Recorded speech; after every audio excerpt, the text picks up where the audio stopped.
ನಮಸ್ಕಾರ ಸ್ನೇಹಿತರೆ, ಬಿಡದಿ ಟೌನ್ಶಿಪ್ ಸಂಬಂಧಪಟ್ಟಂತೆ ದಿನ ಜಟಾಪಟಿ ಜಾಸ್ತಿ ಆಗ್ತಾ ಇದೆ. ಸದ್ಯಕ್ಕೆ ಇದು ಡಿ.ಕೆ. ಶಿವಕುಮಾರ್ ಮತ್ತು ಕುಮಾರಸ್ವಾಮಿ ಅವರ ನಡುವಿನ ಪ್ರತಿಷ್ಠೆಯ ಕಣವಾಗಿ ಕನ್ವರ್ಟ್ ಆಗಿದೆ. ಇಬ್ಬರ ನಡುವೆ ಬಹಳಷ್ಟು ಹೇಳಿಕೆಗಳ ಯುದ್ಧ ನಡೀತಾ ಇದೆ.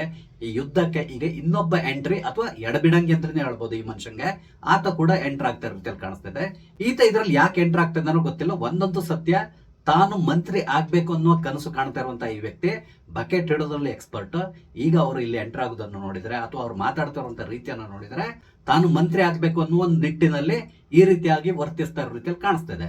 ಹಾಗಾದ್ರೆ ಸದ್ಯಕ್ಕೆ ಬಿಡದಿ ಟೌನ್ಶಿಪ್ ಸಂಬಂಧಪಟ್ಟಂತೆ ಏನೆಲ್ಲ ನಡೀತಾ ಇದೆ, ಹಾಗೆ ಈಗ ಎಂಟರ್ ಆಗಿರುವಂತಹ ಇನ್ನೊಬ್ಬ ವ್ಯಕ್ತಿ ಇದಾರಲ್ಲ, ಇವರ ಇಂಟೆನ್ಷನ್ ಏನು, ಇವ್ರು ಯಾಕೆ ಈ ರೀತಿ ಮಾತಾಡ್ತಾ ಇದ್ದಾರೆ, ಇದೆಲ್ಲದಕ್ಕೆ ಸಂಬಂಧಪಟ್ಟಂತೆ ನಿಮ್ ಜೊತೆ ಮಾತಾಡ್ತಾ ಇದ್ದೇನೆ. ಸ್ನೇಹಿತರೆ, ನಿಮ್ಮೆಲ್ಲರನ್ನು ಕಾಫಿ ಅಥವಾ ಡಿಜಿಟಲ್ ಚಾನಲ್ಗೆ ಸ್ವಾಗತಿಸ್ತಾ ಇದ್ದೇನೆ. ಸ್ನೇಹಿತರೆ, ಬಿಡದಿ ಟೌನ್ಶಿಪ್ ಸಂಬಂಧಪಟ್ಟಂತೆ ಪರ ವಿರೋಧ ಎಲ್ಲದೂ ನಡೀತಾ ಇದೆ. ಒಂದಿಷ್ಟು ರೈತರು ಹೇಳ್ತಾ ಇದಾರಂತೆ, ನಾವು ಕೊಡ್ಲಿಕ್ಕೆ ತಯಾರಿದ್ದೇವೆ ಸರ್ಕಾರಕ್ಕೆ. ಯಾಕಂತ ಹೇಳಿದ್ರೆ ಈಗ ಸರ್ಕಾರ ಆಫರ್ ಮಾಡಿರುವಂತಹ ರೇಟ್ ಏನಿದೆ ಅದು ನಮ್ಗೆ ಎಲ್ಲಿಯೂ ಸಿಗೋದಿಲ್ಲ. ಸರ್ಕಾರ ಈಗ ನೇರವಾಗಿ ನಮಗೆ 2 ಕೋಟಿವರೆಗೆ ಆಫರ್ ನ ಕೊಡ್ತಾ ಇದೆ, ಇದು ಬೆಸ್ಟ್ ರೇಟ್, ಹಾಗಾಗಿ ನಾವು ಕೊಡ್ಲಿಕ್ಕೆ ತಯಾರಿದ್ದೇವೆ ಅಂತ ಒಂದಿಷ್ಟು ರೈತರು ಹೇಳ್ತಾ ಇದ್ದಾರೆ. ಹಾಗೆ ಇನ್ನೊಂದಿಷ್ಟು ರೈತರು, ನಾವು ಇಲ್ಲಿರುವಂತಹ ಈ ಭೂಮಿಯನ್ನ ಬಿಟ್ಟು ಎಲ್ಲಿ ಹೋಗೋದು, ನಾವು ಇದರಲ್ಲೇ ದುಡಿದು ಇದರಲ್ಲೇ ದೊಡ್ಡವರಾದವರು, ಅದೇ ರೀತಿಯಲ್ಲಿ ನಮ್ಮ ಮುಂದಿನ ಪೀಳಿಗೆಗೆ ಈ ಜಾಗವನ್ನು ನಾವು ರಿಸರ್ವ್ ಆಗಿ ಇಡ್ಲಿಕ್ಕೆ ಇಷ್ಟಪಡ್ತೇವೆ. ಹಾಗಾಗಿ ಯಾವುದೇ ಕಾರಣಕ್ಕೆ ಸರ್ಕಾರಕ್ಕೆ ನಾವು ಈ ಜಾಗವನ್ನು ಕೊಡೋದಿಲ್ಲ. ಸರ್ಕಾರಕ್ಕೆ ಈ ರೀತಿಯಾದ ಟೌನ್ಶಿಪ್ ಮಾಡಬೇಕು ಅನ್ಸಿದ್ರೆ ಕರ್ನಾಟಕದಲ್ಲಿ ಬೇರೆ ಯಾವ್ದಾದ್ರು ಜಾಗಕ್ಕೆ ಹೋಗಿ ಅಲ್ಲಿ ಡೆವಲಪ್ ಮಾಡ್ಲಿ. ನಮ್ಮ ಈ ಫಲವತ್ತಾದಂತ ಭೂಮಿ ಮೇಲೆ ಯಾಕೆ ಸರ್ಕಾರ ಕಣ್ಣು ಹಾಕಬೇಕು, ಈ ರೀತಿಯಾಗಿ ಪ್ರಶ್ನೆಯನ್ನ ಮಾಡ್ತಾ ಇದ್ದಾರೆ. ಒಟ್ಟಾರೆಯಾಗಿ ಅಲ್ಲಿ ಗೊಂದಲ ಏರ್ಪಟ್ಟಿದೆ. ಇದರ ನಡುವೆ ಎಚ್.ಡಿ. ಕುಮಾರಸ್ವಾಮಿ ಅವರು ಇದನ್ನ ಪ್ರತಿಷ್ಠೆಯ ವಿಷಯವನ್ನಾಗಿ ತಗೊಂಡಿದ್ದಾರೆ.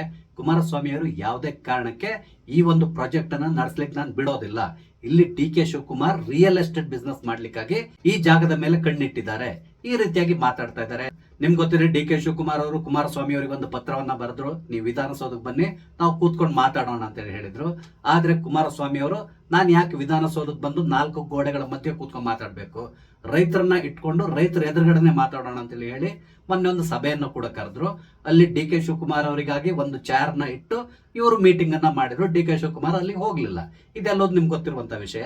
ಇದಕ್ಕೆ ಅವ್ರ ಕಡೆಯಿಂದ ಸಮಜಾಯಿಷಿ ಕೂಡ ಬಂತು. ನಾನು ಯಾಕೆ ಅಲ್ಲಿ ಬಂದು ಮಾತಾಡ್ಬೇಕು, ಅಲ್ಲಿರುವವರು ನೈಜ ರೈತರು ಅಲ್ವಾ ಯಾರಿಗ್ ಗೊತ್ತು, ಅಲ್ಲಿ ಗಲಭೆ ಮಾಡ್ಲಿಕ್ಕಾಗಿ ಈ ರೀತಿಯಾದಂತ ವ್ಯವಸ್ಥೆಯನ್ನು ಮಾಡಿದ್ದಾರೆ ಕುಮಾರಸ್ವಾಮಿ, ಈ ರೀತಿಯಾದಂತ ಹೇಳಿಕೆಗಳನ್ನು ಕೊಟ್ಟಿದ್ದಾರೆ. ಇದೆಲ್ಲೋ ನೀವು ಗಮನಿಸಿರುವಂತಹದ್ದು. ಈ ಎಲ್ಲ ಘಟನೆಗಳು ನಡೀತಾ ಇರುವ ಸಂದರ್ಭದಲ್ಲೇ ಚಿಕ್ಕಬಳ್ಳಾಪುರದ MLA ಆದಂತಹ ಪ್ರದೀಪ್ ಈಶ್ವರ್ ಅವರು ಈಗ ಈ ಒಂದು ಜಗಳದ ನಡುವೆ ಎಂಟ್ರಿ ಕೊಟ್ಟ ರೀತಿಯಲ್ಲಿ ಕಾಣಿಸ್ತಾ ಇದೆ. ಈ ಪ್ರದೀಪ್ ಈಶ್ವರ್ ಬಗ್ಗೆ ನಿಮ್ಗೆ ತುಂಬಾ ಚೆನ್ನಾಗಿ ಗೊತ್ತಿದೆ. ಅವರು ಮೋಟಿವೇಶನಲ್ ಸ್ಪೀಕರ್ ಅಂತ ಹೇಳ್ತಾರೆ. ಆದ್ರೆ ಅವರು ಸಾರ್ವಜನಿಕವಾಗಿ ಮಾತಾಡುವಂತ ರೀತಿಯನ್ನು ನೋಡಿದ್ರೆ ಇವರು ಯಾರಿಗೆ ಯಾವ ರೀತಿಯಾಗಿ ಮೋಟಿವೇಟ್ ಮಾಡ್ತಾರೋ ದೇವರಿಗೆ ಗೊತ್ತು.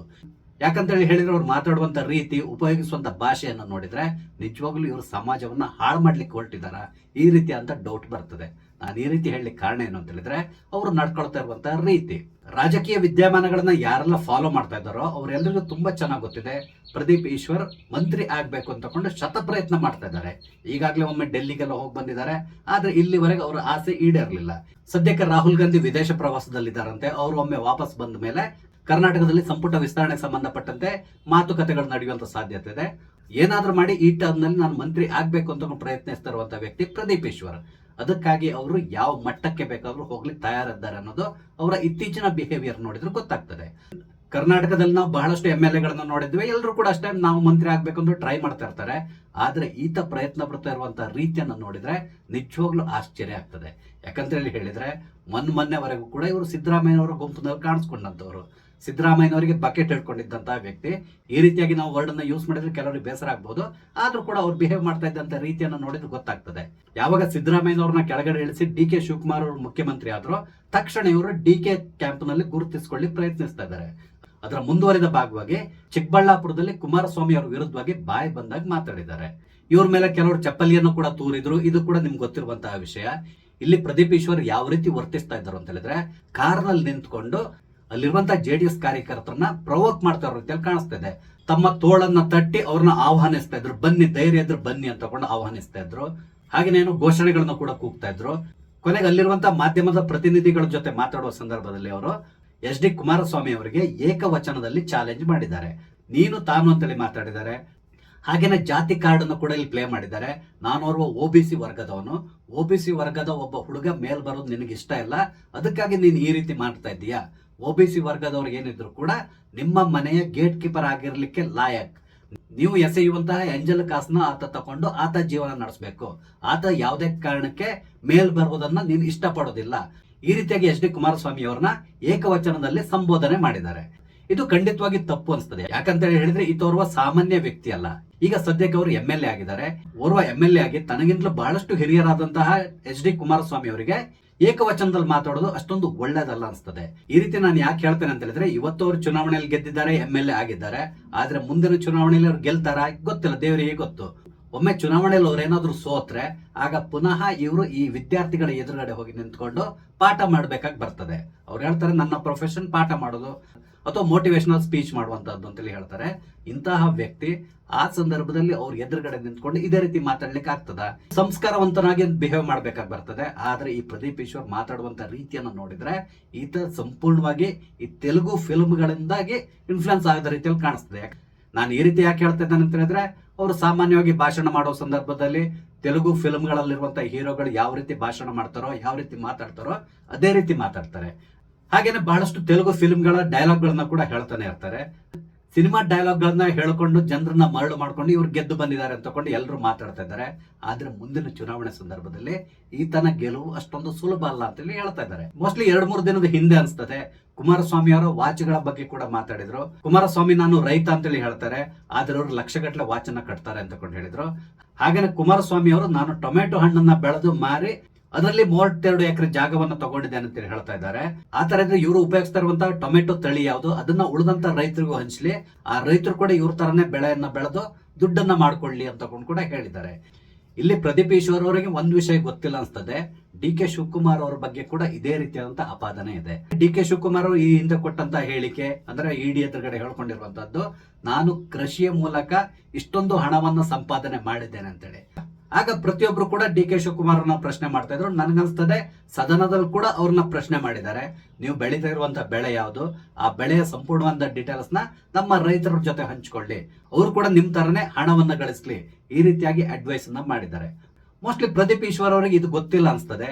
ಹಾಗಾಗಿ ಇಲ್ಲಿ ಕುಮಾರಸ್ವಾಮಿ ಅವ್ರನ್ನ ಈ ರೀತಿಯಾಗಿ ಪ್ರಶ್ನೆ ಮಾಡಿದ್ದಾರೆ. ಅದೇನೇ ಇರಲಿ, ಇಲ್ಲಿ ಅನಾವಶ್ಯಕವಾಗಿ ಈ ಪ್ರದೀಪ್ ಈಶ್ವರ್ ವಿವಾದಗಳನ್ನ ತನ್ನ ಮೈ ಮೇಲೆ ಎಳ್ಕೊಳ್ತಾ ಇರೋ ರೀತಿಯಲ್ಲಿ ಕಾಣಿಸ್ತಾ ಇದೆ. ದಾವಣಗೆರೆ ಉಪಚುನಾವಣೆ ಸಂದರ್ಭದಲ್ಲಿ ಕೂಡ ಅಷ್ಟೇ, ಅಲ್ಲಿ ಹೋಗಿ ಬಿಜೆಪಿ ಕಚೇರಿ ಎದುರುಗಡೆ ನಿಂತ್ಕೊಂಡು ತೋಳು ತಟ್ಟಿದ್ದು, ತೊಡೆ ತಟ್ಟಿದ್ದು ಎಲ್ಲದನ್ನು ನಾವು ನೋಡಿದ್ದೇವೆ. ಈ ವ್ಯಕ್ತಿಗೆ ಸಾರ್ವಜನಿಕವಾಗಿ ಹೇಗೆ ನಡ್ಕೋಬೇಕು ಅಂತ ಕೂಡ ಗೊತ್ತಿಲ್ಲ ಅನ್ಸ್ತದೆ. ಹಾಗಾಗಿ ಪದೇ ಪದೇ ವಿರೋಧ ಪಕ್ಷದವ್ರನ್ನ ನೋಡಿದಾಗ ಈ ರೀತಿಯಾಗಿ ತೋಳು ತಟ್ಟೋದು, ತೊಡೆ ತಟ್ಟೋದು, ಅವ್ರನ್ನ ಜಗಳಕ್ಕೆ ಬನ್ನಿ ಅಂತ ಆಹ್ವಾನ ಮಾಡುವಂತದ್ದು, ಇದು ಖಂಡಿತವಾಗಿ ಒಬ್ಬ MLA ಆಗಿ ಅವರಿಗೆ ಶೋಭೆ ತರುವಂತಹದ್ದಲ್ಲ. ನಮ್ ತರ ನಿಮ್ ತರದವರಾದ್ರೂ ಓಕೆ, ಈ ರೀತಿ ಮಾಡಬಹುದು. ಆದ್ರೆ ಈತ MLA ತನ್ನ ಸ್ಥಾನಕ್ಕೆ ಸರಿಯಾಗಿ ನಡ್ಕೋಬೇಕು.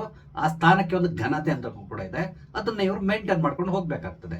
ಕರ್ನಾಟಕದಲ್ಲಿ ಪ್ರಥಮ ಬಾರಿಗೆ ಗೆದ್ದು ಬಂದಂತಹ ಇದೇ ರೀತಿಯ ಬಿಸಿ ರಕ್ತದವ್ರು ಬಹಳಷ್ಟು ಜನ ಇದ್ದಾರೆ.